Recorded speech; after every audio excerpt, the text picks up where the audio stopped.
Nous allons commencer le plus à l'heure possible parce que là, il y a une séance derrière à 22h30. Donc, si nous voulons profiter du débat avec le docteur Cosra, eh bien, nous allons démarrer le plus vite possible. Simplement vous dire merci d'être là, aussi nombreux ce soir pour ce ciné-débat. Une petite information parce que certains d'entre vous demandent le pourquoi du 1 euro à l'entrée. Ça fait partie du contrat moral que nous avons avec CGR et qui est pratiqué avec les autres associations telles que Colibri et autres, à savoir que la séance est à 5 euros pour CGR et ils nous permettent de réclamer 1 euro pour notre association, les ciné-débats citoyens, à l'entrée de la salle. Voilà, c'est le contrat que nous avons, moral que nous avons avec CGR. Voilà, pour vous expliquer les choses.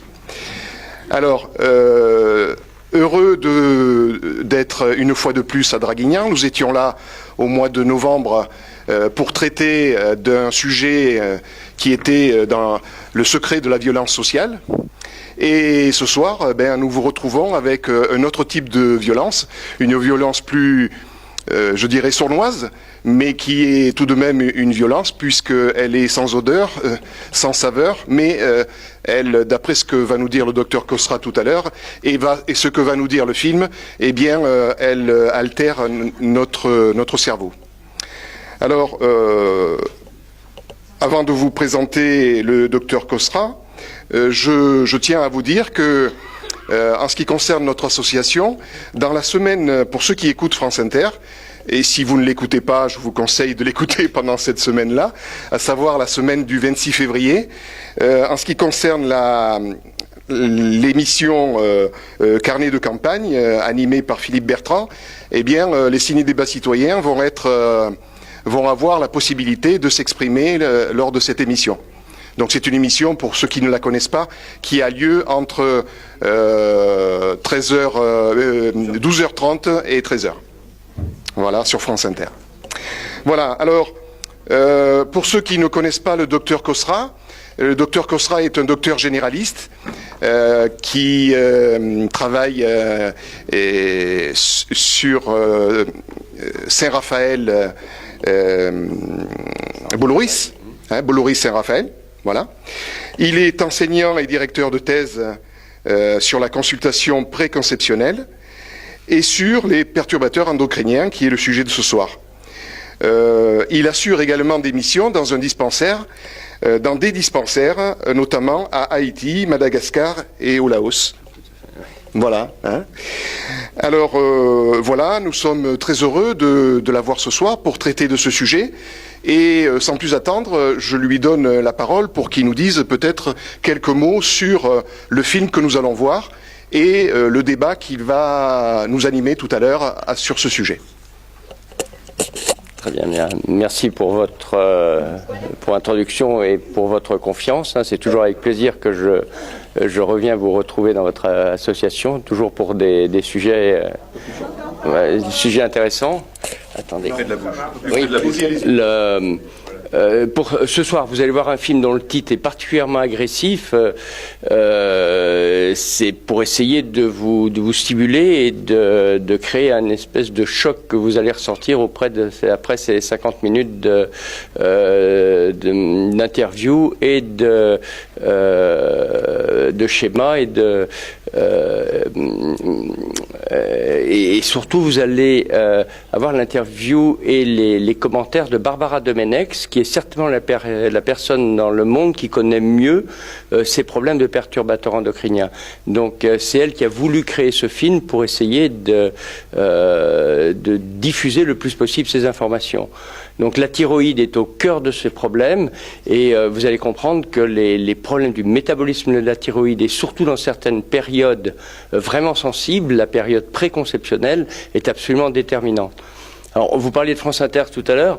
Vous avez peut-être vu dans Le Monde, par exemple, d'hier, une pleine page sur le drame que vivent les personnes aux alentours dans la région de Fos, où les perturbateurs endocriniens, entre autres des perturbateurs particulièrement actifs sur la thyroïde, sont mis en évidence. Donc le problème vous concerne tous et concerne particulièrement, c'est là où j'insiste, et c'est l'intérêt de cette réunion ce soir, les femmes en période préconceptionnelle, parce que tout va se jouer au tout début de la grossesse, à une période où une jeune femme ne sait même pas qu'elle est enceinte.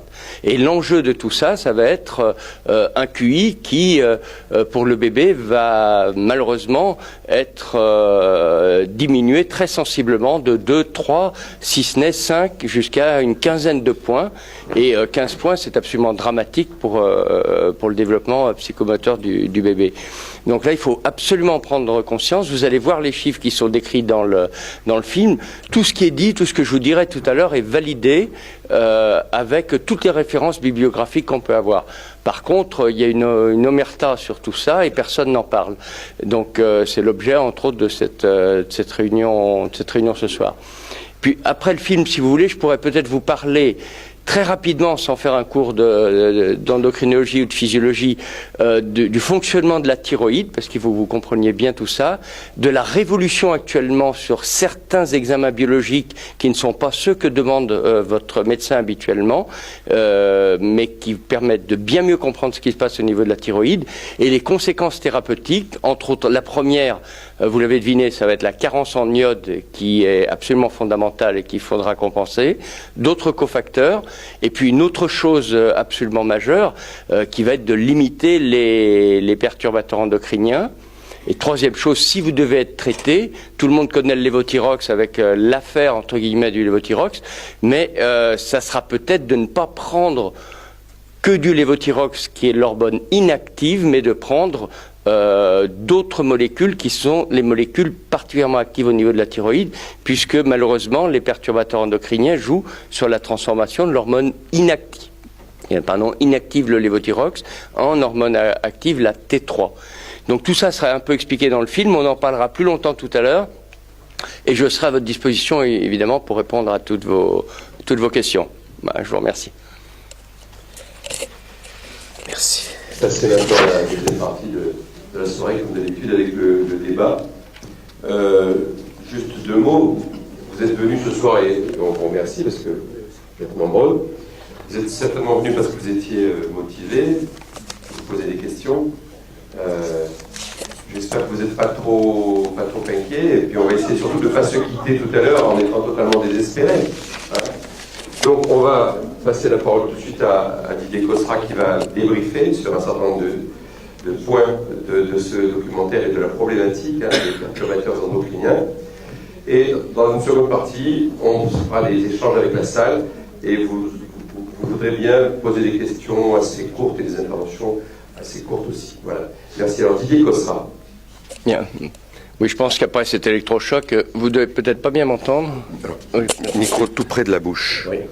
Après cet électrochoc, vous êtes un peu sur le coup et j'hésite peut-être à vous expliquer ce qu'on pourrait faire vraiment pratique, et ce que j'essaie de faire maintenant depuis 15 ans dans mon cabinet médical, mais je ne vous cache pas qu'au fil des années, j'ai l'impression que c'est un coup d'épée dans l'eau. J'ai dirigé une thèse sur la consultation préconceptionnelle il y a maintenant plus de 10 ans, où les conclusions de cette thèse, évidemment, correspondaient à tout ce que vous venez de voir, et il s'agissait de donner de l'iode à toutes les femmes enceintes, et surtout en préconceptionnel. Le président du jury s'est endormi à la fin de la thèse, et personne n'a même félicité la thésarde. Donc pour vous dire que la balle est dans votre camp, ne comptez absolument pas sur vos médecins généralistes, sur vos gynécologues pour avancer dans ce domaine. C'est à vous de faire bouger les choses, c'est à vous de changer les choses en mettant correctement votre bulletin de vote lors des prochaines élections municipales, les élections de vos députés européens et de vos vos présidents de la République et de bouger dans des associations comme celle-ci. Mais comme je vous le disais, moi je suis désespéré. Les travaux de Théo Colborne existent maintenant depuis 30 ans. Et je suis aussi attristé de voir les résultats de tout ça. Donc, depuis quelques années, par rapport à la carence en iode dont parlait très bien Barbara Domenech, je vous encourage à regarder, à taper sur le site de l'OMS. Vous tapez OMS, Organisation mondiale de la santé, et le mot iode, et vous allez vous allez être édifié sur l'importance de l'iode. En pratique, tout le monde s'en fiche, et les médecins ou les gynécologues qui s'occupent de femmes en préconceptionnel en début de grossesse, aucun ne demande le dosage de l'iode dans les urines. Il n'est même pas remboursé actuellement par la Sécurité sociale, ça vous coûterait une quinzaine d'euros, et il faut juste faire l'effort de récolter ces urines de 24 heures, et pour une quinzaine d'euros, ça peut vous épargner un bébé comme vous avez pu le voir tout à l'heure, autiste ou troubles d'hyperactivité, sans parler de beaucoup d'autres soucis. Là, on vous a montré que le sommet de l'iceberg, parce qu'on n'a parlé que de la thyroïde, qui est déjà un énorme problème, mais il y a aussi toutes les hormones sexuelles qui sont impliquées, hormones sexuelles masculines et féminines, avec énormément de problèmes, mais on serait hors sujet tout de suite pour en parler. Je vous montre un petit flacon d'alcool iodé que vous trouvez dans toutes vos pharmacies. Il faut se battre avec votre pharmacien parce qu'il va être obligé d'en commander la plupart du temps à son grossiste. Ça vaut 3-4 euros et avec ça, j'ai de quoi traiter en gouttes dans les villages où je travaille au Laos ou en Haïti, tout un village largement avec ça. C'est-à-dire que vous allez éviter pour une somme absolument dérisoire des dizaines et dizaines de crétins uniquement avec ça. Donc c'est une goutte par semaine. Les besoins nutritionnels en iode sont de 150 microgrammes par jour, 250 microgrammes pour une femme enceinte, et une goutte vous apporte environ 1500 microgrammes. Donc en pratique, une goutte par semaine. Donc pour vous voyez que les coûts sont absolument dérisoires pour un rendement, vous avez compris en voyant ce film, absolument extraordinaire. Alors, il y avait des carences en iode qu'on connaît maintenant depuis plus d'un siècle avec les crétins des Alpes qui ont été mis en évidence par les Suisses et en Savoie. Dès qu'on a rajouté de l'iode dans le sel, en une génération, les problèmes ont été sensiblement améliorés. Malheureusement, depuis une trentaine d'années, vous avez l'apparition des perturbateurs endocriniens qui vont perturber le métabolisme de l'iode. Vous avez l'iode, vous avez des protéines, entre autres les tyrosines, tyronines, qui vont permettre d'avoir la thyroglobuline. Je m'excuse, hein, c'est un peu compliqué, mais c'est tellement important. Cette thyroglobuline peut être attaquée avec des anticorps, qu'on appelle les anticorps anti-thyroperoxydase. En pratique, ça va donner la maladie d'Hashimoto. Puis ensuite, pour que cette molécule se transforme correctement en hormone inactive, la T4, T4, le nom commercial, c'est l'évothyrox, que tout le monde connaît. Il va falloir des cofacteurs. Madame Domenech n'en a pas trop parlé tout à l'heure, mais c'est vraiment important. Les cofacteurs, il faut aussi exiger de vos médecins de doser le sélénium, le zinc, la vitamine B9, vitamine B12, fer, vitamine D, vitamine A. Hein, je suis allé un peu vite, hein, je m'excuse parce qu'on a tellement de choses à dire. Donc vous devez contrôler l'iode, contrôler les cofacteurs pour que la T4 soit correctement synthétisée. Et puis alors après, cette T4 va se transformer en hormone active, la T3, qui va faire le cerveau de votre bébé. Alors attention, parce que là, les perturbateurs endocriniens vont jouer sur la transformation de l'hormone inactive qu'on vous donne en hormone active. Alors c'est le drame aussi, que malheureusement, mes confrères médecins n'ont pas compris, mais tout ce que je vous dis est absolument validé, j'ai pas honte de le dire en public, parce que j'ai toutes les références bibliographiques pour valider ce que je vous explique.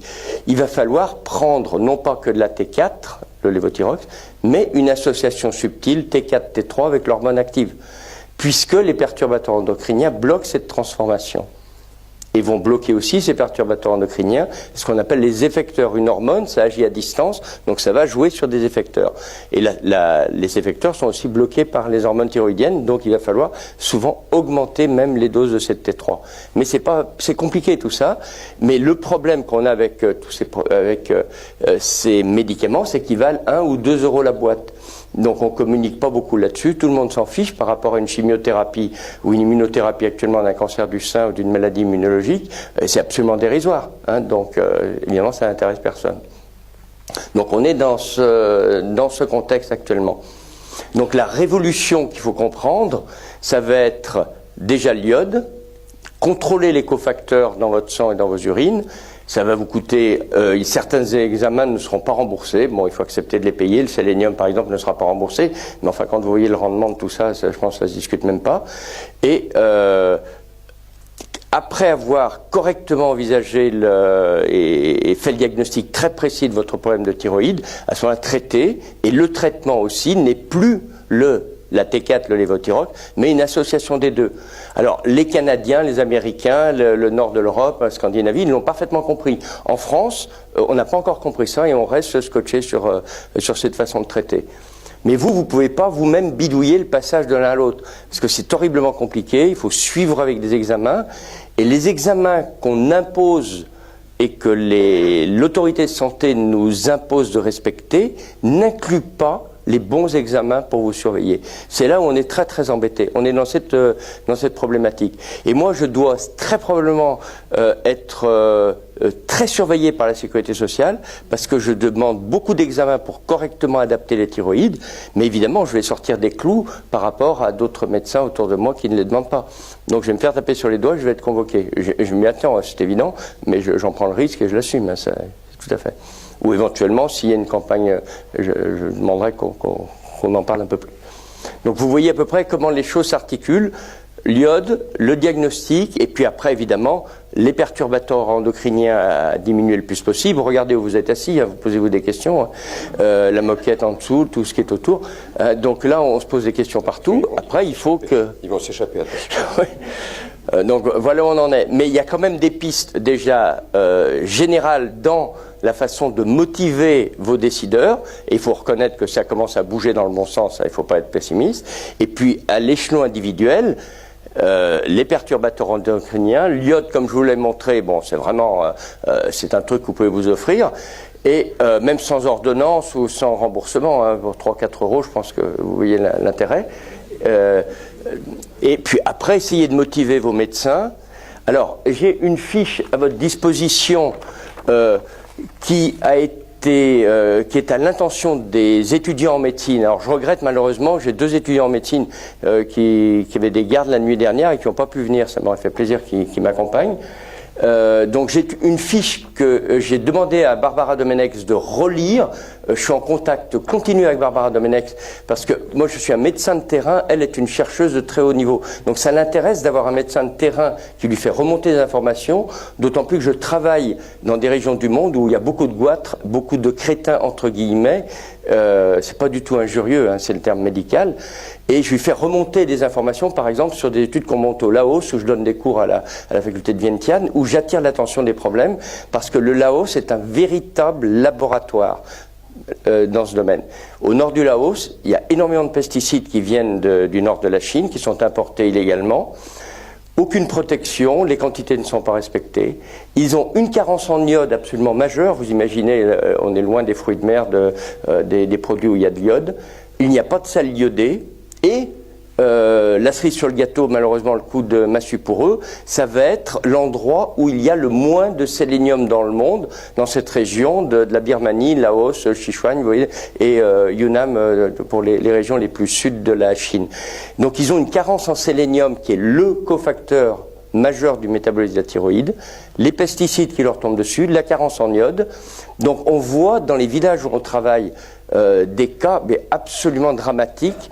Alors, je renvoie moi ces informations à Barbara Domenex. Ma femme revient de 3 semaines de mission dans les montagnes en Haïti où on voit les mêmes choses.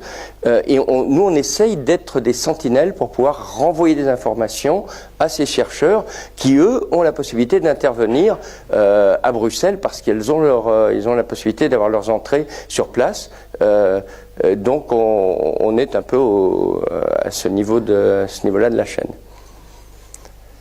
Bon, je vais peut-être pas garder que le micro, donc je vous propose peut-être de poser des questions, si je peux vous aider ou répondre à ces questions.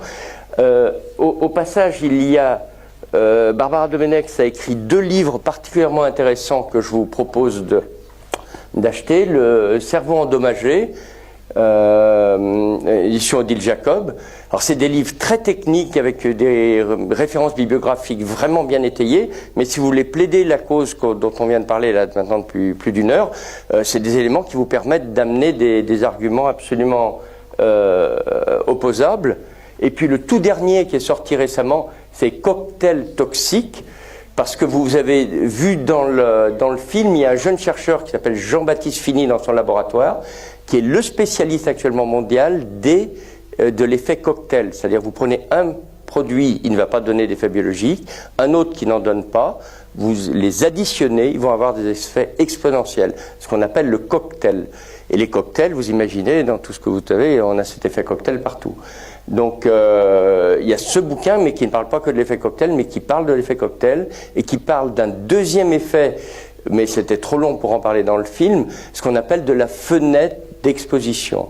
C'est-à-dire qu'à certains moments de l'organogénèse, vous pouvez avoir des produits qui vont avoir des effets, je ne me trompe pas, 100 000 fois supérieurs qu'à d'autres moments de l'organogénèse. C'est-à-dire que dans les 15 premiers jours de la vie intra-utérine, pour certains pesticides, vous allez avoir des effets à toute petite dose qui vont avoir des effets absolument dramatiques pour le cerveau, pour les organes génitaux, et des doses 100 000 fois supérieures en fin de grossesse qui n'auront aucun effet biologique. Et ça ne veut pas être reconnu à Bruxelles, justement, parce qu'on reste sur l'ancienne définition de la toxicologie, qui vient de Paracels il y a plus de 4 siècles, où plus la dose est importante, plus le poison est important. Alors que non, maintenant, les deux notions, ça va être cocktail et l'effet cocktail et la fenêtre d'exposition. Mais les lobbies, l'agroalimentaire, en ont parfaitement conscience, mais restent sur l'ancienne définition de la toxicologie. Donc on ne peut pas avancer parce qu'il reste... Et il faut arriver à créer une nouvelle définition. C'était le cas d'il y a quelques mois à Genève, à Bruxelles, vous avez dû entendre parler. Et on n'arrive pas à se mettre d'accord sur une définition correcte, parce que dès qu'on aura la bonne définition, tout va découler. Mais les conséquences seront dramatiques pour les industriels. Donc le problème politique actuellement dans toutes ces institutions, ça va être déjà de changer la définition. Alors c'est le rôle de ces scientifiques qui bougent régulièrement et qui essayent d'intervenir dans les couloirs des institutions européennes pour parler de l'Europe. Voilà. Alors pendant que certains d'entre vous fourbissent leurs questions, je peux vous rappeler que un certain nombre de ces informations, voire toutes les informations que nous donne Didier Cosra ce soir, seront mises sur notre blog, les ciné-débats citoyens, donc toutes les références documentaires, et puis les conseils aussi, les conseils pour la surveillance de votre santé ou de celle de votre famille. Alors, est-ce qu'on a dans la salle des questions, des interventions? Oui, là-haut. Est-ce que vous pouvez, s'il vous plaît, docteur, nous donner de manière un peu détaillée, un peu concrète, ce qu'on voit à la fin du film, où on nous dit qu'il faut jeter ceci, juste là, le reste, il faut, pardon, qu'on sache ce que demain, il faut qu'on mette dans nos poubelles, tout ça. Parce que c'est pas écrit dessus, retardateur de flamme. Non, alors il y a des... oui. Quel produit il faut identifier chez nous, dans tout ce qu'on a dans nos placards, dans nos étagères, qu'est-ce qu'il faut éliminer, à part de jeter les fauteuils et les matelas aussi? Alors, vous pouvez regarder les notices, il faut apprendre à regarder les notices. Je vous donne un exemple sur le plan médical d'un médicament tranquillisant, un anxiolytique, comme beaucoup de gens doivent connaître, le Lexomil, qui est du bromazépam, donc qui est une saloperie, une pure saloperie, parce que c'est d'un côté un tranquillisant particulièrement dangereux, puisque c'est une benzodiazépine qui va jouer sur le métabolisme GABA, c'est-à-dire que ça va déclencher une maladie d'Alzheimer en quelque sorte, et en plus c'est du bromazépam, vous voyez le mot brome, donc qui est un perturbateur endocrinien. C'est-à-dire qu'il faudrait déjà interdire ce produit. Mais vous qui savez lire les notices, vous allez tout de suite tiquer. Je donne par exemple si vous donnez une solution de Doliprane pédiatrique, vous allez regarder une solution à votre bébé qui est rose, qui a une odeur absolument une odeur de bonbon Tagada, vous voyez ce type de... Et quand vous regardez la notice, vous allez voir qu'il y a 3 parabènes toxiques et de l'azorubine qui est responsable d'hyperactivité de l'enfant. Et puis vous avez en plus d'autres excipients particulièrement toxiques. C'est-à-dire que vous avez 5 produits dans les excipients, dans le Doliprane bébé que vous allez donner. Alors que vous pouvez donner, là je vous donne le nom commercial, et je le dis en public, hein, j'assume tout à fait ce que je dis. Vous pouvez tout à fait donner un paracétamol, qui est la même molécule, avec des excipients qui soient moins toxiques. Il y en a, il y a d'autres marques. Donc il faut que vos médecins, votre généraliste, votre pédiatre soient sensibilisés. Mais le problème, c'est que dans les facultés, on ne leur apprend pas. En cours de toxicologie, en cours thérapeutique, personne ne leur en parle. Donc quand ils arrivent, évidemment, ils vont voir Doliprane, tout le monde pense Doliprane, le pharmacien ne sera pas au courant aussi, et on continue. Je me bats actuellement pour un produit. On a un énorme problème actuellement en préconceptionnel. C'est-à-dire que si vous voulez donner, vous avez bien compris que tout va se jouer avant la fécondation, dans les 2 ou 3 mois qui précèdent la fécondation. Et quand le bébé est déjà conçu, c'est quasiment trop tard. Donc là, on a des produits en préconceptionnel qu'on peut proposer. Là aussi, il faut lire les notices. Il y en a aucun qui contiennent les précurseurs de la vitamine B9 et de la vitamine B9, qui sont absolument indispensables, et qui doivent contenir de l'iode, et qui doivent être des molécules propres, entre guillemets, sans excipients toxiques.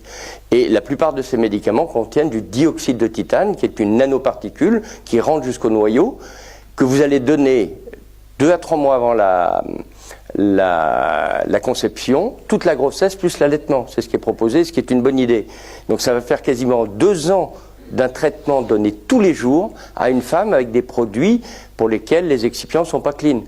J'ai envoyé 2 lettres recommandées au laboratoire, ils ne me répondent pas, je sais pas, parce que je suis qu'un médecin généraliste de brousse, entre guillemets. Mais il faudrait, alors j'en ai parlé à Barbara Domenech pour qu'elle mette la pression de son côté, pour que d'en haut ça arrive à bouger. Mais pour arriver à faire bouger des sociétés comme Sanofi ou Merck, avec le business que ça peut représenter, vous pensez bien qu'on n'y arrive pas. Donc il faut ouvrir les yeux sur tout ce que vous pouvez. Donc ça vous oblige évidemment à acheter peut-être des revues de consommateurs, sans les citer, que choisir 50 millions de consommateurs, qui vous permettent quand même d'avancer un petit peu quand vous achetez un shampoing, un dentifrice, un gel douche ou un produit. Des questions, d'autres questions? Alors, on a vu... Ah voilà, monsieur là-bas. Attendez, on vous donne le micro. Oui, bonsoir. Vous parlez du laboratoire Merck, justement, qui fabrique le Levothyrox. Et je sais qu'aujourd'hui, il y a un certain nombre de problèmes. Est-ce que vous pouvez nous donner un peu d'informations sur ce qui est connu sur ces difficultés avec le Levothyrox, qui ne sera pas repris, puisque j'ai téléphoné dernièrement au laboratoire Merck. On m'a dit que l'ancienne formule ne serait jamais reprise. Il faut se faire à cette idée, et il faut s'orienter plutôt vers des produits de substitution. Si on a des inconvénients, à prendre ce Levothyrox de nouvelle génération. Non, en fait, le Levothyrox, c'est de la T4, c'est la lévothyroxine. Le problème du Levothyrox, c'est d'avoir modifié les excipients. Hein, donc pour des raisons un peu nébuleuses, on a voulu changer un produit qui finalement marchait très bien. Donc on a changé le lactose pour du mannitol associé à des citrates.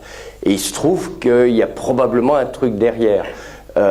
Tout n'est pas dit, il y a des études toxicologiques aussi qui sont en cours. Vous êtes au courant qu'il y a plusieurs procès, il y a quelques jours à Draguignan, on a organisé une séance où il y avait plus de 300 personnes sur le Levothyrox avec 3 avocats qui sont sur le coup et qui essayent d'exiger de Merck l'intégralité des excipients. Et j'ai eu, moi, la possibilité d'avoir le dossier d'AMM, c'est-à-dire d'autorisation de mise sur le marché du médicament, avec certains excipients qui ne figurent pas actuellement dans le libellé qu'on a sur le Vidal, par exemple. Donc cette association de ce collectif, avec ces 3 avocats, ont demandé une étude toxicologique payée à leurs frais pour savoir si réellement il n'y a pas ces excipients qui peuvent poser un problème. Alors attention, je ne l'affirme pas, mais là il y a toute une étude là-dessus, parce que si c'était le cas, cet excipient serait un perturbateur endocrinien particulièrement embêtant aussi. Donc ça va se décanter. Il y a des procès en cours. Par contre, il y a un procès à Toulouse récemment où il y a eu un non-lieu, finalement ça ne bouge pas. Je sais qu'il y a une réunion la semaine dernière à Paris qui a rempli des salles à propos du Levotirox. Mais pour vous dire la vérité, moi j'interviens sur leur blog, sur Facebook là-dessus pour leur donner des informations, mais je ne prends pas parti. Parce que le fond du problème pour moi, c'est pas celui-là. C'est de supplémenter en iode, supplémenter en cofacteurs en vérifiant. Et puis surtout, le traitement, ça ne va pas être le Levotirox, ça va être d'associer de la T3. Puisqu'on a tellement de perturbateurs endocriniens qu'on ne transforme pas la T4 en T3. Donc il faut qu'il y ait une révolution dans le traitement. Donc le Levotirox, moi c'est un sujet qui ne m'intéresse absolument pas. Mais j'ai conscience que beaucoup de patients en souffrent. Mais c'est presque une bonne chose, parce que ça peut faire prendre conscience à certains patients, finalement ils ont intérêt à s'orienter vers une association T4-T3 plutôt que de la T4. Mais à manier avec des pincettes parce que c'est une bombe, hein, la T3. Elle est 4 à 5 fois plus active. Si vous avez des coronaires fragiles, que vous n'avez pas les bonnes doses, vous pouvez faire un infarctus après. Ça peut faire de beaux procès aussi. Donc il faut bien savoir gérer tout ça. Merci. D'autres questions? D'autres interventions? Oui, madame. André, là-bas. On vous donne le micro, attendez.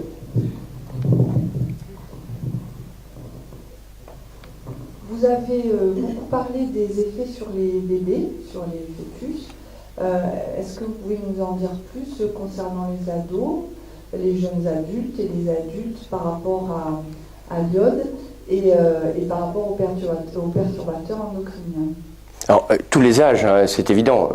La personne cible, c'est la femme en période préconceptionnelle.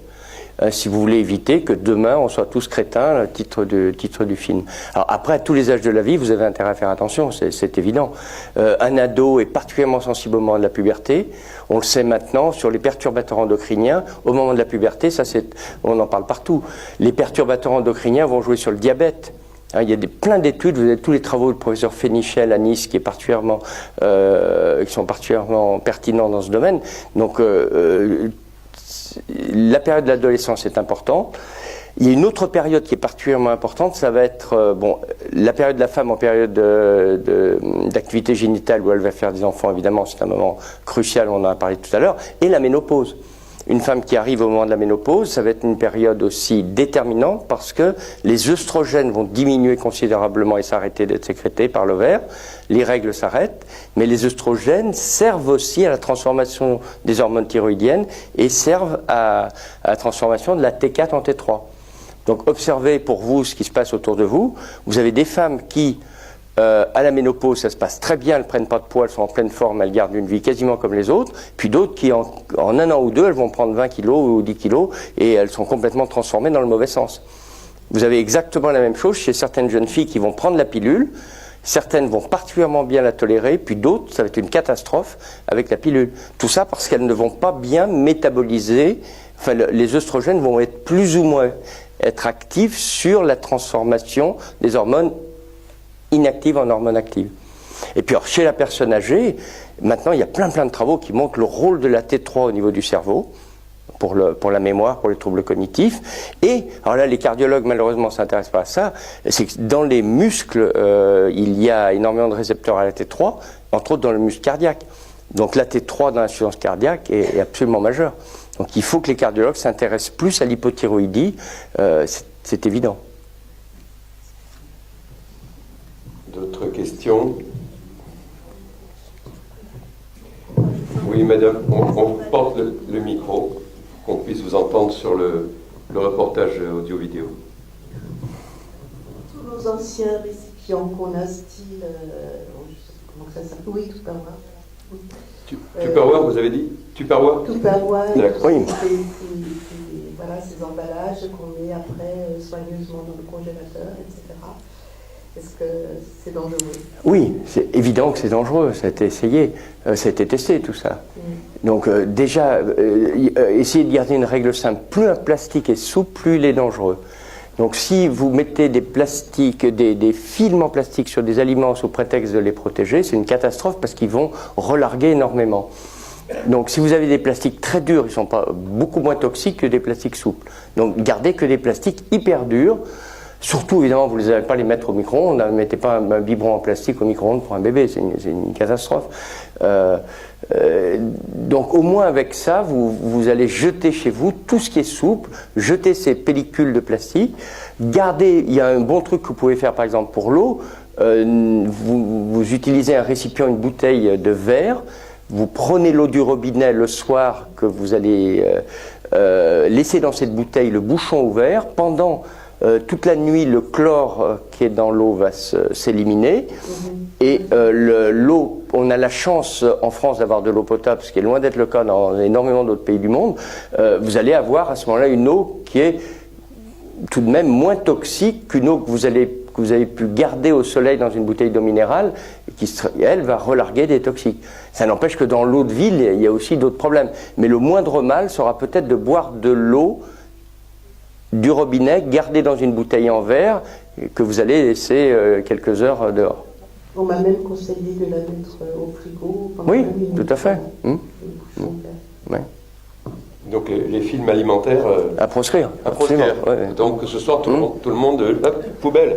Voilà, vous allez chez votre boulanger qui va vous donner du pain sous prétexte pour des raisons d'hygiène dans un sachet en plastique souple, c'est une connerie, excusez-moi du mot, c'est stupide. En plus, vous allez toucher ça, ensuite vous allez vous frotter les yeux, le nez, la bouche, avec, après avoir touché ce type de plastique en plein été dans une voiture à 40 degrés, c'est catastrophique. Donc votre boulanger doit vous donner du pain dans un sachet en papier, hein, c'est évident, hein, en carton. Oui.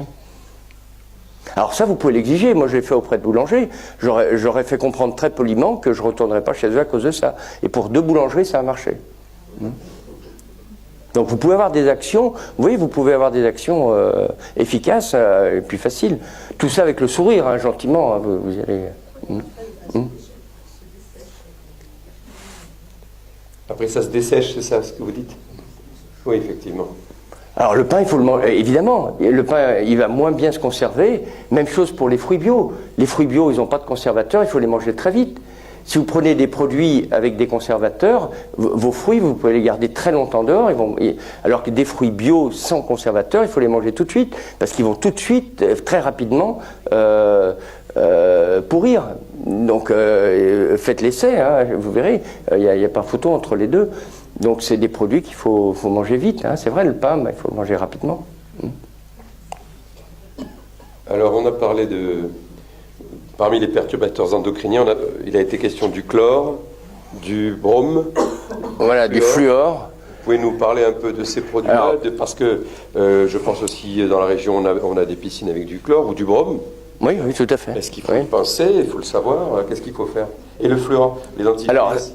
Le fluor, on n'en a pas besoin, hein. C'est dans l'eau, ça c'est un faux débat, on en parlait il y a 30 ans, maintenant c'est complètement périmé. C'est ce qu'on appelle, en fait, ces 4 molécules sont ce qu'on appelle des halogènes, comme le disait Barbara Domenech sur le tableau de Mendeleïev des éléments chimiques, ce qu'on apprend en classe de 3e seconde, je crois, ils sont tous très proches. Donc ce qui fait le danger justement, c'est qu'ils vont ressembler à l'iode et ils auront une toxicité importante. Donc dès que vous voyez le mot chlore, il faut vous méfier absolument de tout ce qui est chlore, chlorure. Regardez déjà le chlore de sodium, le sel, si vous en prenez trop, c'est dangereux. Et puis tous les chlores, entre autres dans les piscines. Je vais un peu être agressif pour les piscines, mais moi je me baigne jamais dans des piscines traitées. D'ailleurs, vous avez dû remarquer que vous ressortez, vous avez les yeux, la peau complètement décapée. C'est de la folie de se baigner dans ces piscines qui ne sont pas traitées correctement. Alors là, il y a un problème de règlement, c'est que les règlements en France interdisent d'utiliser uniquement de l'eau salée traitée ensuite dans un champ électrique pour la stériliser. Ils sont obligés d'utiliser des produits chimiques. Alors vous avez des produits à base de chlore pour stériliser l'eau, vous avez des stabilisants pour que le chlore ne s'évapore pas tout de suite, qu'on appelle des arsénieux. Alors c'est des produits dérivés d'arsenic, mais qui ont un effet rémanent dans l'eau, c'est-à-dire qu'ils ne vont pas s'évaporer, ils vont s'additionner petit à petit dans l'eau. Et puis pour qu'il n'y ait pas de champignons qui se développent sur les parois de la piscine, vous allez vous allez mettre des ammonium quaternaires, qui sont des molécules chimiques antimycosiques contre les champignons. Donc vous avez tous ces produits qui sont dans votre piscine. Donc vous imaginez que si vous avez une femme enceinte ou un bébé que vous allez faire tremper là-dedans, c'est pas possible. Donc les bébés nageurs sont formellement contre-indiqués. N'allez pas mettre un nourrisson. Si vous voulez avoir un bébé asthmatique, c'est la meilleure façon, c'est évident. C'est le bébé nageur, il a des bronches hyper fragiles et vous allez le mettre dans un bain de chlore avec c'est de la folie furieuse. Par contre, bébé nageur dans de l'eau propre, même bien traité, moi je suis tout à fait d'accord. Moi je contre-indique la piscine. Dès que je peux contre-indiquer la piscine, je fais une contre-indication pour les enfants de piscine. Non pas que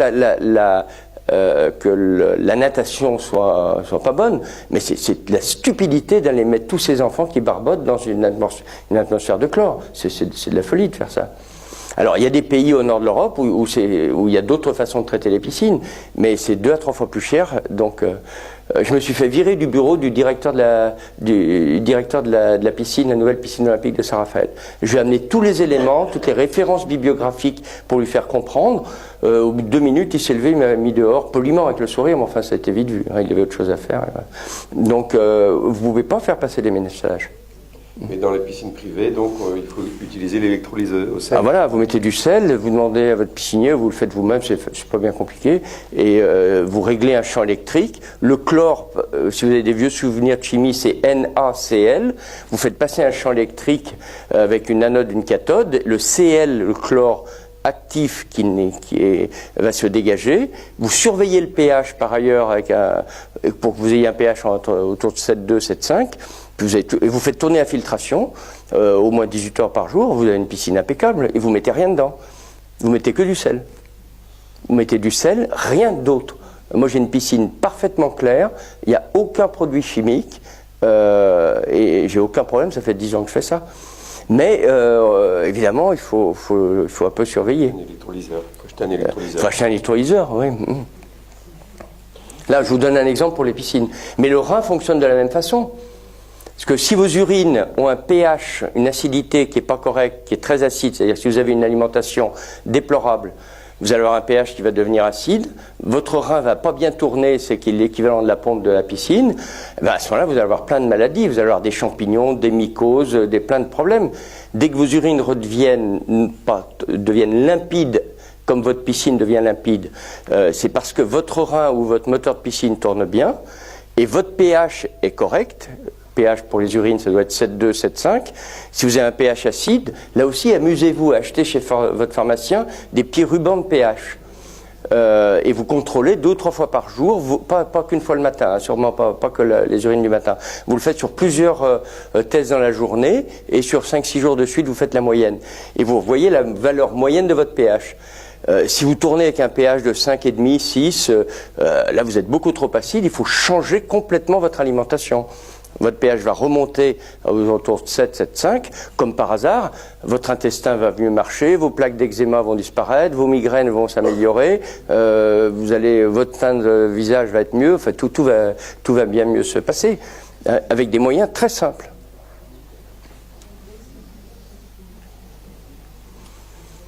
Là-haut. Est-ce que vous pouvez nous redire le site internet où l'on trouve les aliments classés selon leur acidité? Alors, c'est ce qu'on appelle en chimie l'indice PRAL, P-R-A-L. Vous tapez sur internet indice PRAL des aliments, et là vous allez avoir toute la liste des aliments et des boissons et des différentes eaux minérales. Donc ça va être intéressant de voir l'indice PRAL des différentes eaux minérales, parce que vous allez pouvoir adapter en fonction de vos problèmes. Surtout si vous avez des coliques néphrétiques, des lithiases rénales, des crises de gouttes. Si vous faites ça, vous allez vous améliorer très rapidement, et ça vous permettra, avec le contrôle de votre médecin, souvent d'arrêter le traitement que vous prenez pour traiter ces symptômes. Mais sous son contrôle, hein, je ne vous dis pas de faire n'importe quoi sans surveillance. Une précision sur le chlorpyrifos, c'est le chlore traditionnel ou c'est un autre chlore? Alors, je ne sais pas ce que c'est. Vous savez pas? D'accord. Non, je ne connais pas. Donc c'est les Américains qui l'ont... Le chlore, en fait, c'est un élément de la classification de Maldaïev, donc il n'y en a qu'un de chlore, hein, c'est sur le plan chimique. D'accord. On peut parler des pesticides maintenant? Alors oui, là c'est encore un vaste sujet. Je ne sais pas quoi vous dire sur les pesticides, il y a tellement de choses à dire. On en mange tous les jours? Oui, il faut être. C'est sûr que c'est ce que reprenait le film. Si vous regardez ce qu'il y a chez vous, dans les sprays, il y en a partout. Hein. Je vous donne un exemple, par exemple pour les pesticides. Si une femme un couple veut attendre un bébé, une chose absolument stupide, c'est changer de voiture. Sous prétexte d'avoir un enfant de plus, on va vouloir prendre une voiture plus grande ou un break. À ce moment-là, vous achetez une voiture neuve. Et vous allez vous retrouver dans une voiture, vous avez vu quand vous êtes dans une voiture neuve, il y a des odeurs terribles.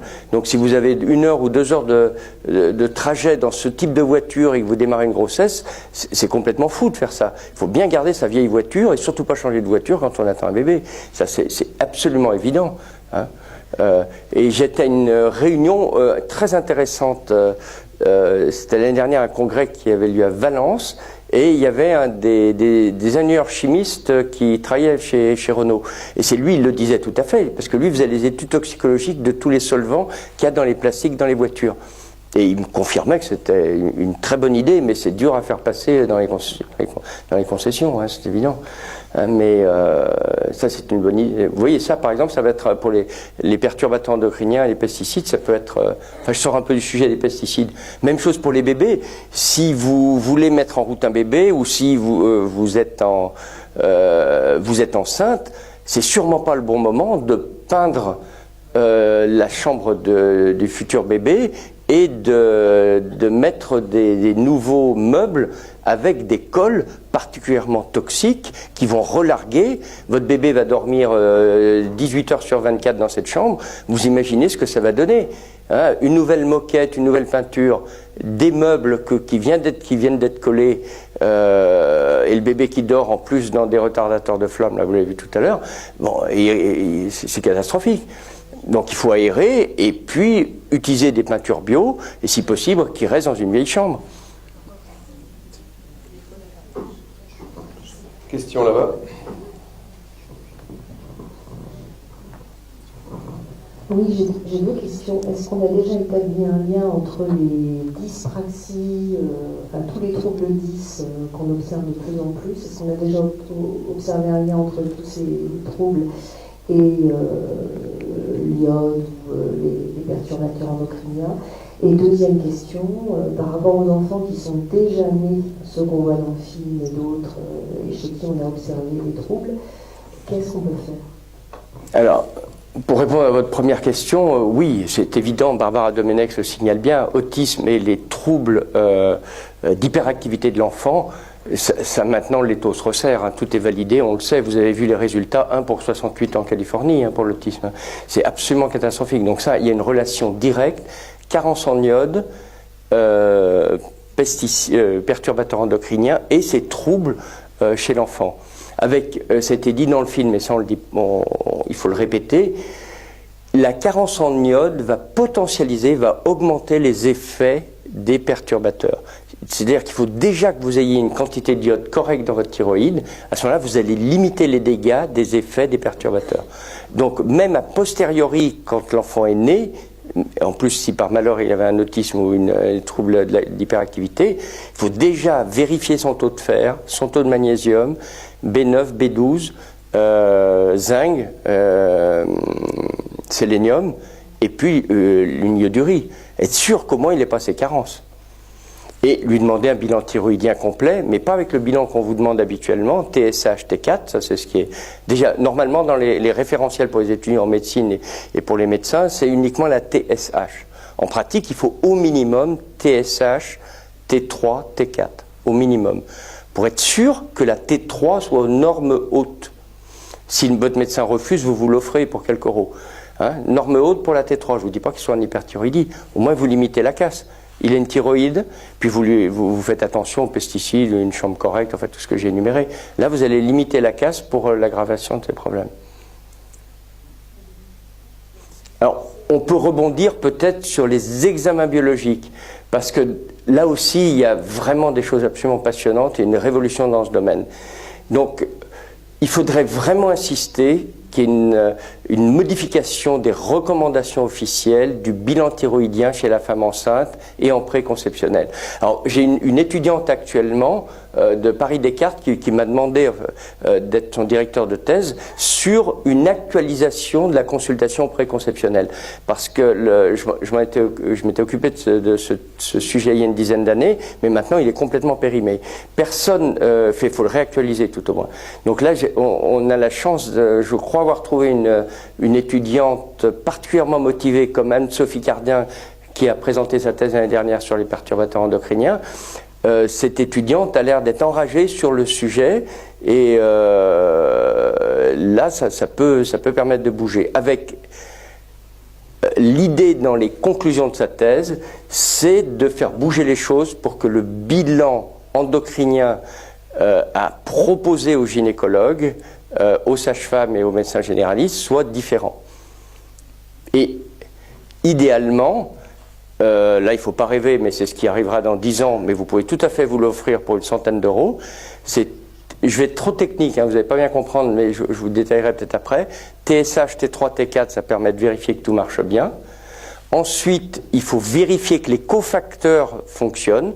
Magnésium, zinc, sélénium, B9, B12, fer, vitamine D, vitamine A, tout ce que je vous ai énuméré tout à l'heure. Et alors, la révolution actuellement, ça va être compliqué ce que je vais vous expliquer, mais c'est le nœud du problème qui est parfaitement expliqué là-dessus et qui est validé par Barbara Domenech, ça va être de demander des examens un peu plus compliqués. Vous allez demander la TBG, Thyroid Building Globulin, c'est la protéine qui transporte l'hormone. Parce que si cette protéine est trop élevée, l'hormone active va diminuer. Donc ça paraît évident, mais il faut qu'un des référentiels soit le rapport T3 sur TBG, qui va vraiment vous permettre de voir quelle est l'hormone active. Et la révolution que veulent pas comprendre l'immense majorité des endocrinos, sauf certains en Belgique, au Canada, aux États-Unis, qui se passionnent pour ça, c'est le dosage de la T3 reverse. Parce que le problème, écoutez bien, le drame qui se passe actuellement pour tous ces crétins que vous voyez, il est bien identifié, mais aucun médecin ne veut le comprendre, sauf les rares dont je viens de vous parler. Vous avez la T4 qui se transforme en T3. Mais le problème, c'est que cette T4, les perturbateurs endocriniens, la transforment en T3 reverse. C'est-à-dire que c'est la même molécule, mais comme vous pourriez la regarder dans un miroir, pour ceux qui ont fait de la chimie, ce qu'on appelle un éniantomère. C'est-à-dire c'est l'autre forme de la molécule. Cette T3 reverse, elle va piéger les contrôles parce qu'on a l'impression que tout fonctionne bien. Donc vous allez faire un contrôle T4, TSH, tout sera normal, on vous dit, bon, très bien, il n'y a rien à voir. Alors qu'en fait, votre T3 reverse est élevé, et c'est ça qui est un problème, parce que la T3 reverse bloque tous les récepteurs, et c'est les perturbateurs endocriniens qui le bloquent. Donc l'autre examen absolument majeur à demander, mais c'est pas compliqué, il suffit de faire le rapport. C'est le deuxième rapport, je vous ai parlé, T3 sur TBG. Pour un élève de 6e, ça pourrait être facilement calculé. Et puis le deuxième rapport, T3 sur T3 reverse, c'est-à-dire hormone active et forme inversée de la molécule. Parce que cette forme inversée, elle arrive et elle est modifiée par les perturbateurs. Donc là, vous rentrez dans le nœud du problème pour quelques dizaines d'euros et vous arrivez à faire le diagnostic. Et à ce moment-là, vous pouvez correctement traiter vos patients. Mais il faut avoir identifié tout ça. Donc c'est ce qui fait l'intérêt de la collaboration qu'on peut avoir avec l'équipe de Barbara Domenech, qui elle est au top des recherches dans son laboratoire du CNRS, et nous en médecine de ville, ce qu'on peut lui apporter en lui disant, ben, en pratique, on voit que c'est ce qu'il faut faire. Et puis le laboratoire entre guillemets à ciel ouvert, c'est de voir ce qui se passe dans les pays en voie de développement avec les pesticides utilisés n'importe comment. Alors là, eux aussi sont très friands de ces informations qu'on leur amène. Mais c'est un peu compliqué ce que je viens de vous expliquer. Mais si vous expliquez ça à votre médecin, que vous lui demandez ces tests, il va pas bien comprendre. Question devant là. Vous avez abordé l'action citoyenne un tout petit peu. Est-ce que vous pouvez en dire un peu plus? Nous ici, qu'est-ce qu'on peut faire sinon que de porter... Alors, vous nous avez donné un parapluie pour éviter les dangers. Mais voilà, mais comment supprimer le danger? Voilà. Alors déjà, ce que vous faites ce soir, je tiens à vous remercier et vous féliciter, c'est avec votre association de permettre d'avoir une salle de cinéma pour en parler. Hein, donc là, votre association, il faut vous remercier, vous féliciter, c'est ces actions-là qui sont particulièrement efficaces et intéressantes. Et puis des actions tous les jours, vous parlez chez votre boulangère, avoir cette action, vous voyez, là vous allez arriver à faire boule de neige. Alors vous allez avoir aussi un effet inverse. Si vous parlez trop du loup, si tout le temps vous avez peur du loup, à ce moment-là vous faites plus attention à rien. Donc le problème moi que j'ai, c'est que j'en parle tellement, je vois bien autour de moi avec ma famille, ils se foutent de moi tout le temps parce que évidemment c'est des sujets que j'aborde trop souvent, donc ça passe à côté. Et j'ai une belle-fille, pourtant qui est prévenue, elle a accumulé les erreurs sur tous les plans et elle le paye cash, je ne veux pas rentrer dans les détails maintenant. Mais moi, je me tais parce que si j'en rajoute une couche, ça va être dramatique. Mais je l'ai vu à chaque fois. Discrètement, je vais donner les informations pour qu'elle soit prévenue. Et puis, elle a continué. Alors, malheureusement, je vois le résultat avec son bébé. Et alors, ça n'a aucune valeur statistique, ce que je vais vous dire, et je sors un peu du sujet de la question que vous me posiez. Moi, je vois au fil des années, les patientes motivées par les éléments que je leur donne, leurs enfants sont des bombes, au bon sens du terme. Hein, ce ne sont pas du tout des hyperactifs, mais des enfants qui, je le vois dès les premiers jours dans leur regard, on le voit tout de suite. Hein, c'est des enfants qui se développent d'une façon extraordinaire. Alors si après ils ont des parents qui fonctionnent entre guillemets bien, là tout va bien. Hein. Là vous voyez le résultat. Même chose pour un adulte, pour répondre à votre question tout à l'heure, une thyroïde qui marche bien, en quelques semaines, tout va bien, vous serez plus constipé, vos cheveux s'améliorent, votre tonus, votre mémoire, votre poids, enfin tout vous êtes transformé. Mais c'est pas le remède miracle, parce que vous pouvez avoir aussi, il n'y a pas que la thyroïde, hein, il y a tellement d'autres pathologies, d'autres trucs. Aussi, le piège qu'on a, c'est qu'on pense que la thyroïde est responsable de tout, surtout avec les problèmes qu'on a avec le lévothyrox actuellement. Donc, si vous êtes en plein divorce ou vous avez un contrôle fiscal, ça peut entraîner aussi d'autres soucis en même temps que le lévothyrox. Donc, il faut tenir compte de tout, hein, c'est évident. Je vois une autre action citoyenne, c'est que nos banques se nourrissent des laboratoires, de tout ce qui est industrie chimique, etc., et industrie militaire en plus. Nos banques se nourrissent de ça. Alors là, je me dis, une action citoyenne, c'est que, par exemple, là, on est une centaine, à avoir peut-être quelques centaines de milliers d'euros à sortir de nos banques et à les mettre dans une banque comme la Nef qui ne peut pas jouer avec le feu. Oui, tout à fait. Il faut jouer sur tous les tableaux. Hein. Moi, je suis tout à fait de votre avis. Une question là-bas, devant Gérard. Là-bas, la dame au bout. Là.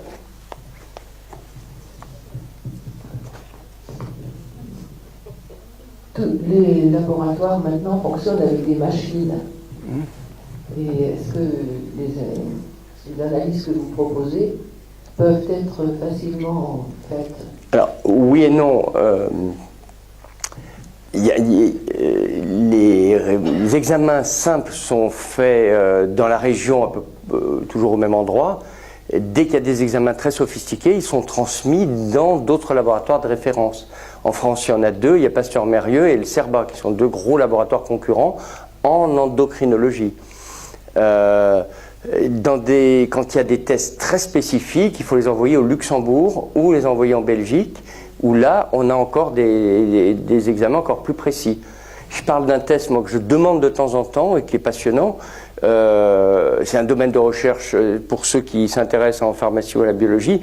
C'est l'enzyme qui s'appelle la DIO2.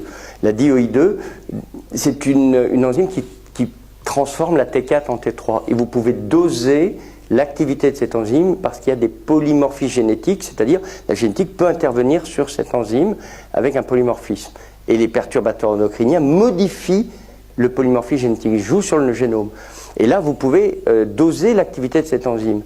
Alors, il m'arrive de le demander de temps en temps pour des patients particulièrement motivés qui acceptent de payer 100 €. il faut accepter. Hein. Si vous voulez vérifier vos télomères, la longueur de vos chromosomes, il faut payer 300 ou 400 € pour le savoir. Mais là, on est dans la médecine complexe de recherche, hein, c'est difficile. Alors, c'est vous qui donnez les adresses alors, des laboratoires? Oui, oui, tout à fait. Alors, ce que je n'ai pas dit tout à l'heure quand j'ai pris la parole en public, je n'ai pas de conflit d'intérêt. Ce soir, je viens bénévolement, hein, vous pouvez le constater, je ne demande pas d'argent. Et à mon cabinet médical, je n'ai pas de laboratoire qui vienne. Je paye mes post-it. Quand je vais aller au restaurant, je m'offre un restaurant. Je n'ai pas besoin d'un laboratoire pour me l'offrir. Et quand j'ai un laboratoire qui rentre dans ma salle d'attente, il est poliment, avec courtoisie, viré. Hein. Donc, il faut aussi que nos confrères médecins acceptent de payer l'indépendance, leur indépendance. D'autres questions? Oui, madame là-bas, André. Bonsoir, moi j'ai deux questions à poser. Voilà, les enfants qui ont été élevés au biberon, qui a passé au micro-ondes, qu'est-ce qui va leur arriver?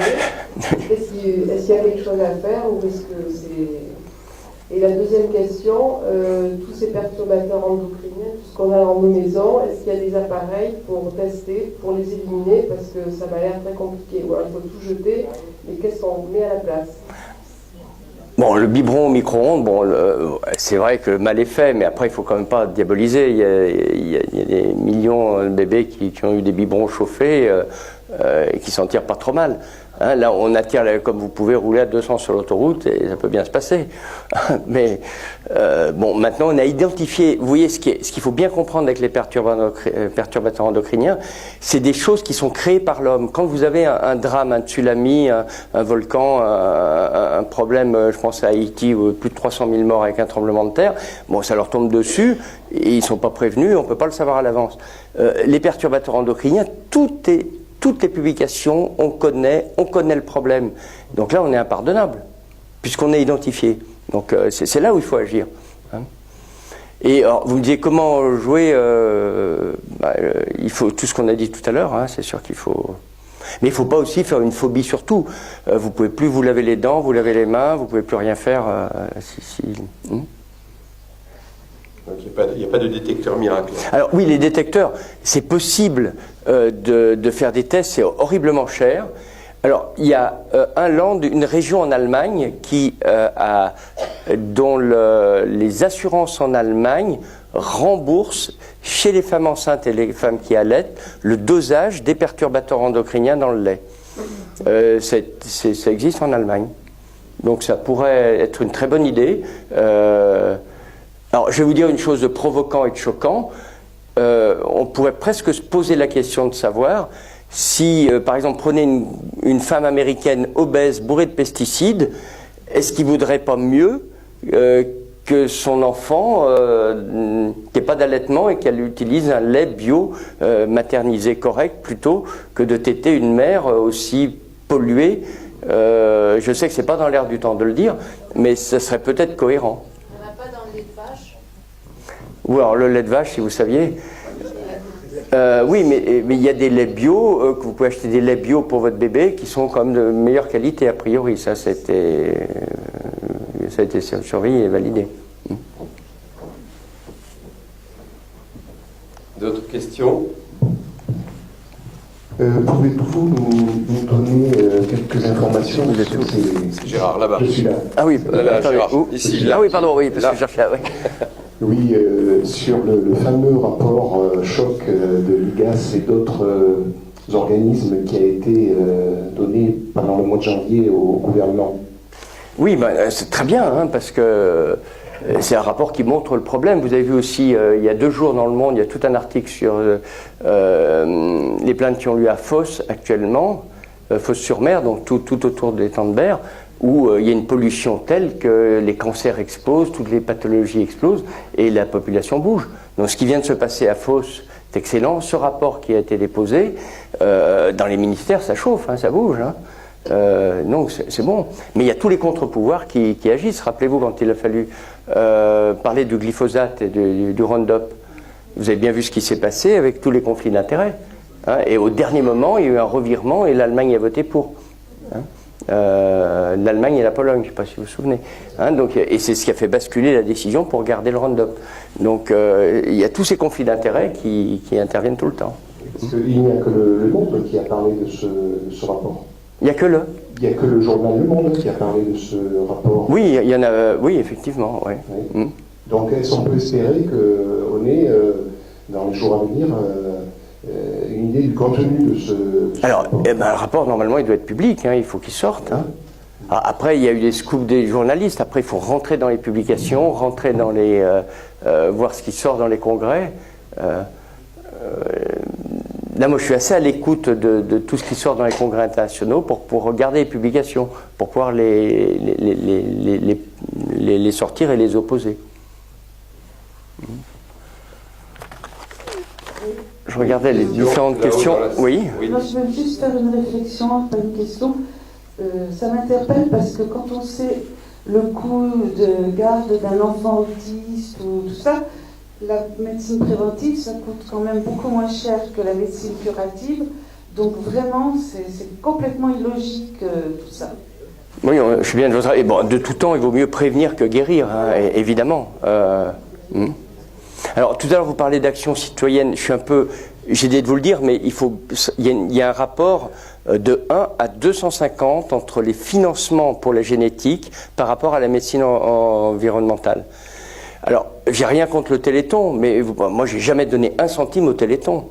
Parce que ça représente quelque chose pour la population de dérisoire en quantité. C'est vrai que c'est une maladie dramatique pour les personnes qui ont ces problèmes, mais la médecine environnementale est complètement délaissée alors que les problèmes sont particulièrement importants par les recherches dans ce domaine.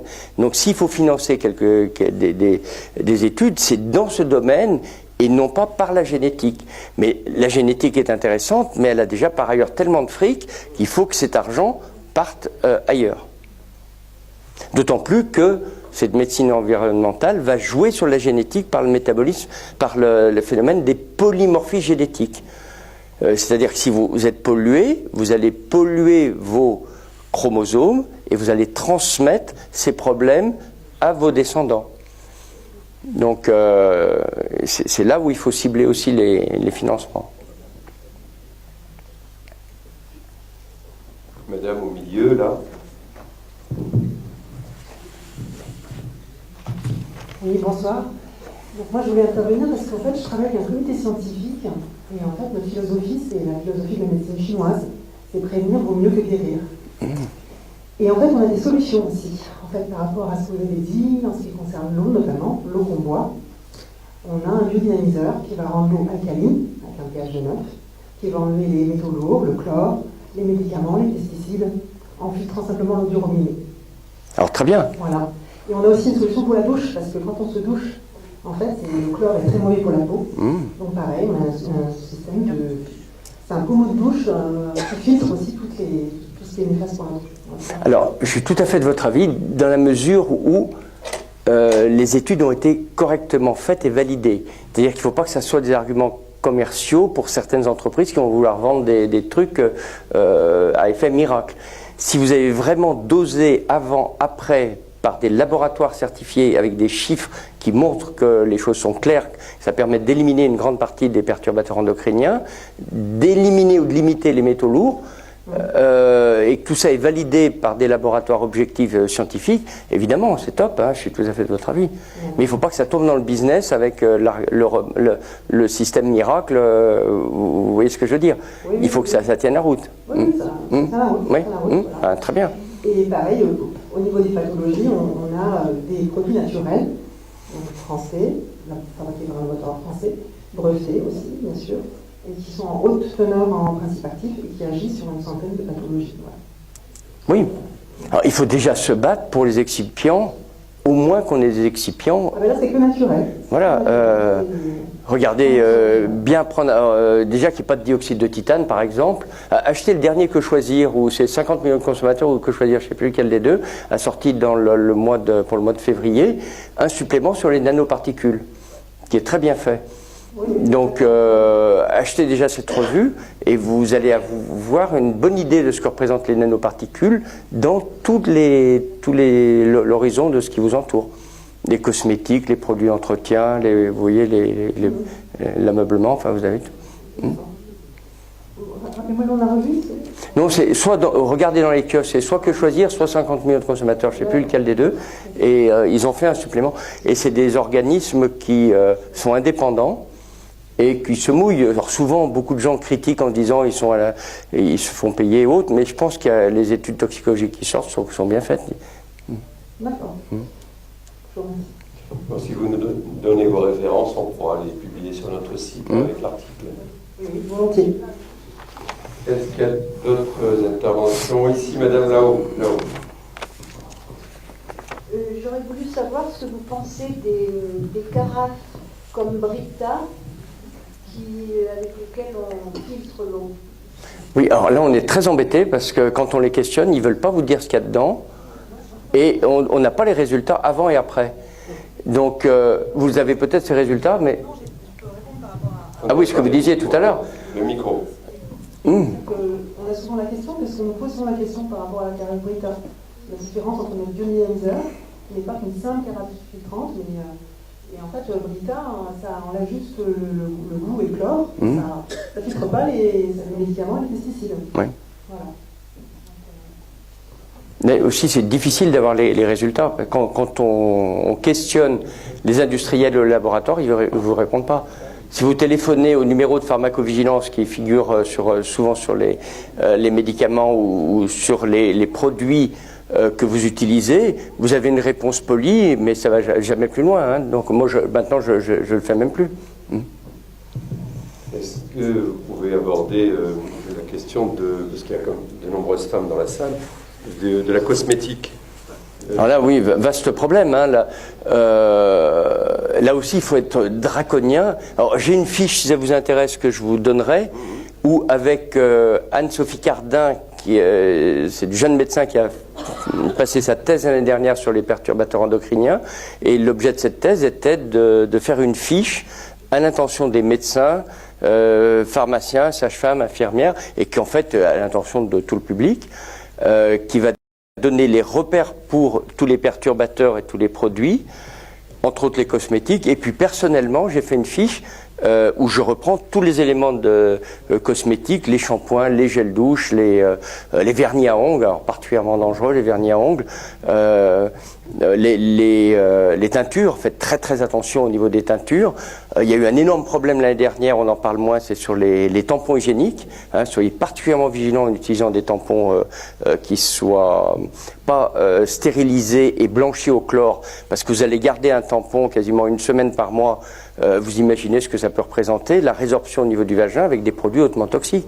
Alors maintenant, on a des chocs staphylococciques qui sont décrits avec ces tampons et avec les coupelles. Donc il faut prendre l'habitude de changer ces tampons toutes les 2-3 heures, jamais plus, et puis prendre des produits écolos, puisque vous allez avoir le contact de ces produits avec la muqueuse vaginale, vous imaginez la résorption qu'il peut y avoir. Donc là, il faut être absolument draconien avec ces produits d'hygiène intime. On a parlé des couches bébés. Vous voyez un bébé qui toute la journée a ses fesses, son périnée avec des couches qui relarguent. Vous vous souvenez de Pampers et autres, on en a parlé il y a pas bien longtemps. Ça aussi est catastrophique pour un bébé, hein, s'il a ce type de couche. Là, il faut être absolument draconien là-dessus. Hein. On n'est pas sorti de l'opéra. Oui, Gérard. Vous parlez des tampons, ça me fait penser aux résidus des pilules contraceptives qui se retrouvent dans les eaux usées. Je lisais un article dernièrement. Oui, alors ça vient essentiellement, je peux vous raconter une anecdote qui date de la semaine dernière. Il y a eu des études qui ont été faites dans la Tamise, en amont et en aval de Londres, avec des chiffres aussi incroyables d'œstrogènes dans l'eau de la Tamise. Mais il y a surtout les hormones qui sont utilisées par les vétérinaires pour les animaux. Et il y a beaucoup vous imaginez que si vous utilisez des œstrogènes, ce qui est dans la pilule, et que vous injectez des œstrogènes à une vache, ça va lui faire gonfler la poitrine, ça va permettre d'augmenter les quotas laitiers, puisqu'elle va passer de 20 à 30 litres de lait par jour à 120 litres, par exemple, comme des vaches en Nouvelle-Zélande. Parce qu'elles sont bourrées d'hormones, bourrées d'œstrogènes. Et vous, si vous mangez la viande de ces vaches et si vous buvez ce type de lait, bah vous allez vous retrouver avec une hyperœstrogénie. Pour une petite fille, ça va se manifester par une puberté précoce, des problèmes d'endométriose, cancer du sein, on en voit malheureusement énormément. Et pour un petit garçon, vous allez avoir des problèmes très très embêtants, surtout si c'est une mère qui est enceinte et qui attend un petit garçon, avec des hypospades, des micropénis, puisque les œstrogènes vont contrebalancer l'effet de la testostérone, donc il aura un tout petit zizi, ça on en voit de plus en plus, des cryptorchidis, les testicules qui ne descendent pas, et des hypospades, l'urètre qui n'est pas abouché au bout du zizi, mais en dessous. Donc c'est des enfants, on en voit maintenant plein en consultation, qu'il faut adresser à des chirurgiens à 18 mois ou 2 ans pour arriver à les opérer et les aider. Alors ça, c'est des effets de ces hormones qui sont donnés d'une façon soit licite, soit illicite aux bovins. Et ça se passe en cachette. Parce que j'ai une étudiante qui a travaillé il y a 2 ans au cabinet, qui est belge. Elle était venue faire un stage de 2 mois au cabinet. Elle a son copain, son petit ami, qui sort de la fac de l'école vétérinaire de Liège. Donc on a dîné à Paris la semaine dernière. Il est dégoûté parce qu'il a son premier emploi entre Liège et Bruxelles. Il y a de grandes entreprises de vétérinaires et on l'oblige, entre guillemets, à injecter en cachette des œstrogènes à tout le bétail qu'il est amené à soigner. Et il a dépisté, mais c'est pas propre aux Belges, vous pensez bien qu'on a la même chose en France, hein. En cachette, on utilise des quantités phénoménales d'hormones pour augmenter les quotas laitiers, et vous pensez bien qu'une vache, elle n'est pas faite pour avoir 120 litres de lait par jour, c'est pas possible. Voilà. Donc il y a bien un truc. Mais on se garde bien d'aller doser dans le sang des vaches le taux d'œstrogène et de le publier. Ça serait une belle étude à faire d'ailleurs. Alors ça serait un beau sujet de thèse à faire pour un étudiant vétérinaire. Comme par hasard, ça ne sort pas. C'est pas bien compliqué d'ailleurs à faire. Hein. Dans le protocole, on le fait, le sujet, la fiche de thèse, on lui fait en 10 minutes. Hein. Alors, docteur Cosra, le temps qui nous était parti va bientôt arriver à la fin. Pardon, qu'est-ce qui parle? Moi. Oui, Chantal. On a plus de temps que prévu, il est venu me dire. Ah bon? Et on sait combien? Ah bon? Il m'a dit, on verra bien. Il y encore du temps. Bon. Alors, parce qu'on a l'habitude de... Oui. Alors, ce que j'ai dit sur les Belges tout à l'heure, j'ai rien contre, hein, attention, c'est une réflexion de ce qui m'a été raconté la semaine dernière. Je pense que ça se passe partout. Et vous avez vu les règlements qui se passent actuellement entre le Canada et la France, et la possibilité aussi de pouvoir importer des États-Unis des bovins. Là, il y a un sacré problème. Hein. Je ne sais pas comment il va falloir gérer ça. Hein. Une question là-haut, 2 questions ensuite, monsieur là-bas. Monsieur d'abord. Oui, une fois que l'enfant est né, il se fait vacciner. Qu'est-ce que vous pensez des... Alors là, on sort du sujet d'aujourd'hui. Il y a quand même des choses qui se disent sur les vaccins, là, sur les vaccins obligatoires. Alors, on a reçu aujourd'hui une alerte sanitaire. Tous les médecins, maintenant, l'ARS a l'adresse de tous les médecins, et quand il y a un problème de santé publique important, on reçoit des mails dès qu'il y a des épidémies de quelque chose. Donc, il y a une épidémie importante de rougeole. Il y a eu un décès récemment, et la région PACA est impliquée actuellement par une épidémie de rougeole. Donc, c'est vrai qu'il faut être prudent avec toutes ces maladies. Mais on se fait savonner les yeux. Les problèmes de santé publique, c'est pas ça. C'est pas la rougeole. Malheureusement, il y a un mort de temps en temps. Bon, c'est dramatique. Mais c'est pas un problème de société. Notre problème, c'est le drame qu'on a avec les perturbateurs endocriniens, avec les conséquences. Vous avez vu les coûts dont on a parlé tout à l'heure, qui sont considérables. Ça n'a rien à voir avec les quelques morts qu'il y a en France de tétanos. Il n'y a plus de cas de diphtérie depuis 30 ans. Il y a quelques pneumopathies et quelques décès dus aux méningites et aux pneumocoques dont on utilise pour les vaccins. Vacciner contre l'hépatite B, c'est vrai que l'hépatite B est un fléau, mais c'est transmis par les relations sexuelles et et chez les drogués par les produits injectés. Bon, c'est pas le problème des bébés. Donc, Moi, je suis très gêné parce que depuis le 1er janvier, on est obligé d'administrer 11 vaccins avec des excipients qui posent des problèmes. Mais chaque maladie est grave et le vaccin est intéressant. Mais on se fait enfumer avec ça. C'est pas le problème. Hein. Mais bien qu'une famille qui malheureusement a un enfant qui meurt de méningite à méningocoque, c'est dramatique. Mais c'est dérisoire par rapport aux 500 000 morts qu'on a eu par la pollution atmosphérique pour des pathologies pulmonaires. Vous avez peut-être vu les chiffres. Hein, c'est considérable. Hein, vous imaginez 500 000, le nombre d'Airbus 380 qui tombent pour faire ça. Hein, ça serait énorme. Mais c'est sorti un petit morceau dans les journaux, juste un entrefilet, 500 000 morts. Alors que les quelques décès, enfin le décès qui vient d'y avoir pour la rougeole et les quelques cas, dont 8 cas hospitalisés en réanimation, c'est vrai que c'est 8 cas, mais ça n'a rien à voir avec les problèmes qu'on a par ailleurs. 500 000 morts en combien de temps? Comment? 500 000 morts en combien de temps? Alors, j'avais vu les chiffres. Est-ce que c'est les chiffres français ou européens? C'était ce qui était sorti il n'y a pas longtemps. Je ne peux pas vous donner, j'ai plus tout en tête, mais les chiffres de la pollution industrielle sur le plan cancer et pulmonaire sont catastrophiques. C'est absolument évident. Alors nous, ici, dans une région peu polluée, on ne s'en rend pas bien compte. Je ne sais pas si vous allez dans des grandes villes. Moi, en voyageant, il m'arrive de temps en temps, je sais pas, de m'arrêter à Delhi ou si vous arrêtez si vous promenez à Pékin, mais c'est l'horreur, vous ne pouvez plus respirer.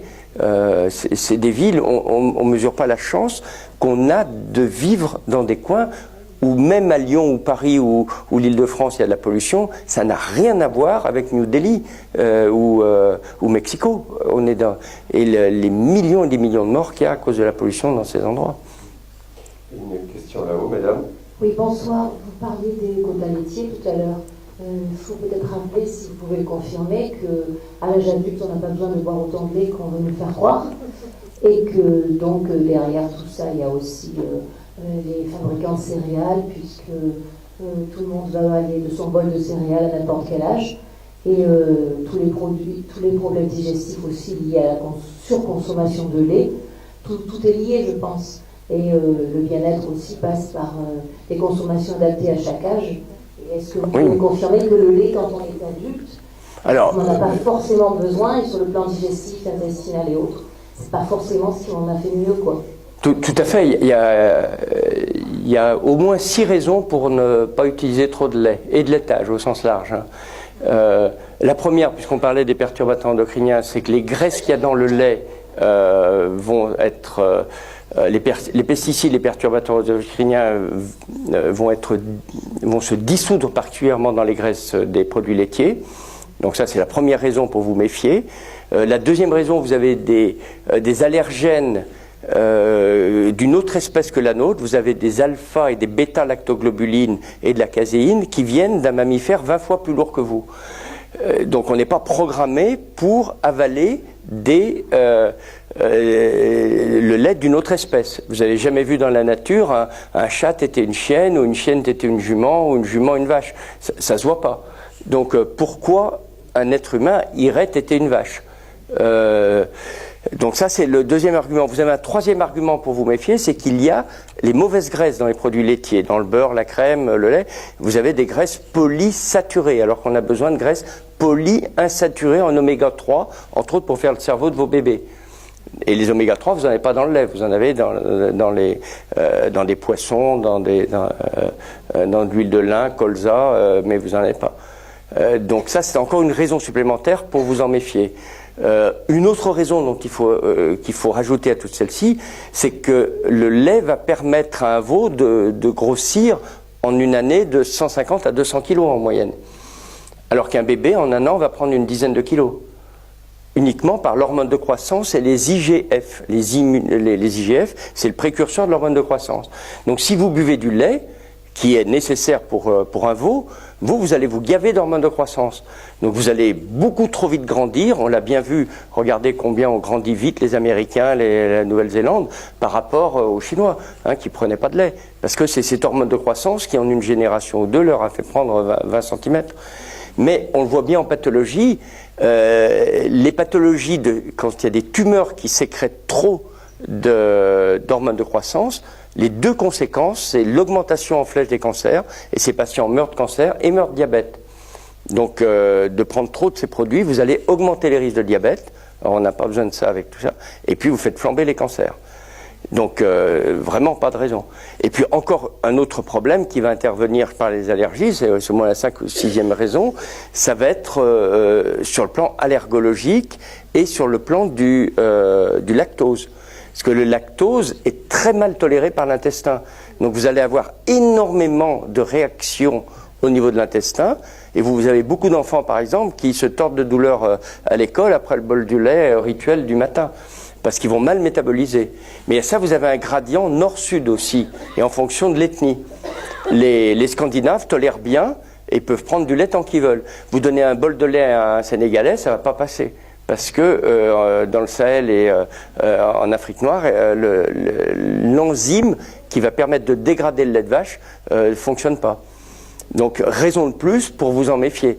Donc, vous avez toutes ces raisons pour diminuer votre consommation de produits laitiers. Mais peut-être pas l'arrêter. S'il y a un bon fromage, une raclette de temps en temps chez des amis ou autre, vous pouvez le faire. Mais hors de question d'aller tomber. Et puis, restez dans l'idée que depuis des millénaires, on est des omnivores. C'est-à-dire, on est fait pour vivre de la chasse, de la cueillette, de la pêche. Mais on n'est pas fait pour boire le lait d'un autre mammifère. Ça s'est jamais vu. Et c'est très récent. Si vous regardez les rayons dans les supermarchés, ça fait que depuis 10 ou 20 ans que vous avez des rayons immenses. Auparavant, il y avait le lait dans les fermes, on en buvait, on faisait des fromages, mais ça ne représentait pas le volume que peut représenter les laitages actuellement. Donc bannissez le yaourt, par exemple. Excusez-moi du mot, l'aliment le plus con, je suis désolé de ce mot, c'est le yaourt. C'est l'aliment typique marketing qui vous apporte rien. Donc aucun intérêt d'un yaourt. Et de donner un yaourt à un enfant, c'est stupide. Il vaut bien mieux donner des fruits, des légumes bio, diversifiés, un œuf bio le matin, enfin il y a plein d'autres choses. Mais le yaourt, par exemple, c'est le type même du produit de l'agroalimentaire pour vous piéger. Alors après, on va rajouter du sucre, des morceaux de fraises, je ne sais pas quoi dedans, pour vendre. On va devoir mettre fin à ce débat, d'autant que, comme d'habitude, on va faire intervenir notre ami Dany, le slam en rose, qui va venir nous... Ah, il y a encore une question, mais alors c'est vraiment très très vite, parce qu'on va nous mettre à la porte. Voilà.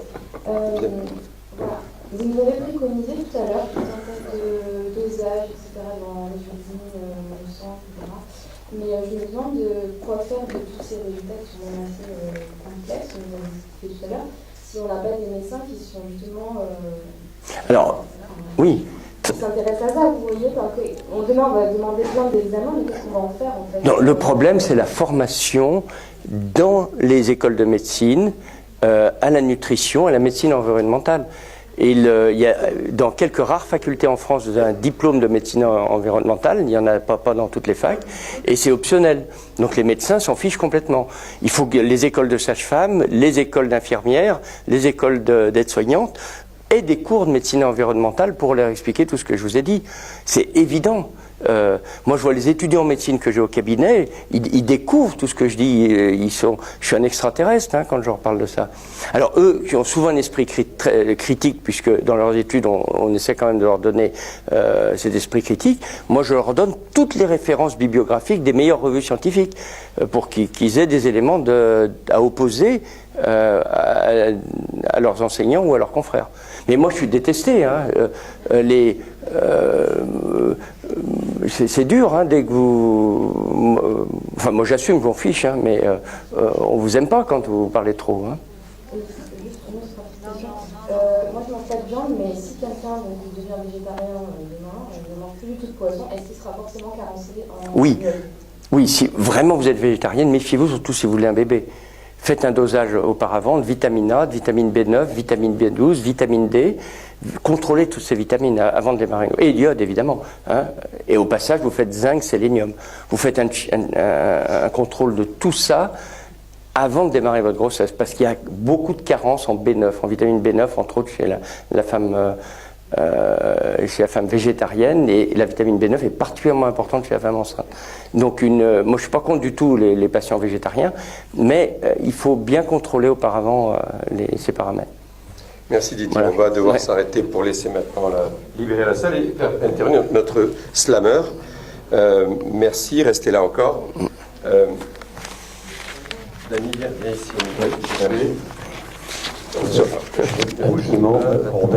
Oui, ne bougez pas.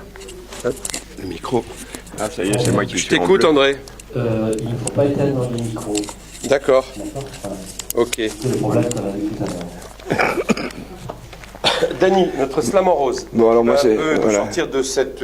Oui, moi, c'est un petit peu. C'est un résumé de ce que j'ai entendu, mais d'une manière un peu humoristique pour vous remettre un petit peu de morale. Allô, allô, à l'aide, diagnostic, diagnostic, là-haut, là-haut, la hausse des pesticides. Au bistrot, plus cocktail toxique. Garçon, garçon, un alcool iodé, s'il vous plaît. Toxicologie, toxicologie, toxicologie, toxique illogique. Fais dodo, dodo, doliprane. Et dit Merckx, perds pas les pédales, change de formule. T3, T4, gaffe à tes coronaires. Hypothyroïde, dit. Hypothyroïde, dit. Tais-toi, tais-toi, T3, T3. Sois plus rigide. Bonbon pour ta plastique. Plastique, plastique. Et les yeux, et le nez, et la bouche. Ah, baguette, la jolie baguette. Halogène, halogène, halogène, l'ogène, que la lumière soit. Un masque, un tuba, va aux champignons dans la piscine. D'accord, d'accord, d'aclore, d'aclore, santé, santé, déterrer le pH de guerre. Pesticides, pesticides, c'est cornélien. Vous suivez là? Bébé est né, changer de voiture, fais un break. Hyperactivité, hyperactivité, travailler plus pour gagner moins. Quoi y faire? Faire, sur le zinc, plus de sélénium. Plus à la casse pour quelques euros. Plus le TGV, la TDG, plus efficace. Ah là, j'arrive pas à me redire. Ah oui. Longs T3 reverse, le piège, le piège. Sous la nef, des sous, la nef des sous. Olé, olé, maman est polluée. Quelle obèse, quelle obèse, quelle obèse. Ça, c'est un clin d'œil à Georges. Téléthon, téléthon qui s'y laisse prendre. Ça gêne l'éthique, ça gêne l'éthique. Les carafes en carafe. Perturbateurs, perturbateurs, draconiens, draconiens, les endocriniens. Je t'en remets une couche. Tamise, tamise, tamiser en amont. Aval, aval. Où il y a de l'oestrogène, il n'y a pas de plaisir. Plus crétin, plus l'omerta, plus l'omerta. Merci, merci, docteur Khosra. Le terrestre extra. Le terrestre extra. Docteur Khosra. Khosra, nostra, salutaire. Le docteur Khosra nous sera salutaire. Merci. Merci à vous. Merci, merci. Le docteur Didier Khosra. Merci à vous. Libérez la salle, merci à vous. Vous suivrez ce reportage sur notre site. Ah oui. Notre blog Le Ciné Débat Citoyen. On vous donnera toutes les infos. Je leur donne merci, à bientôt. La petite bleue là.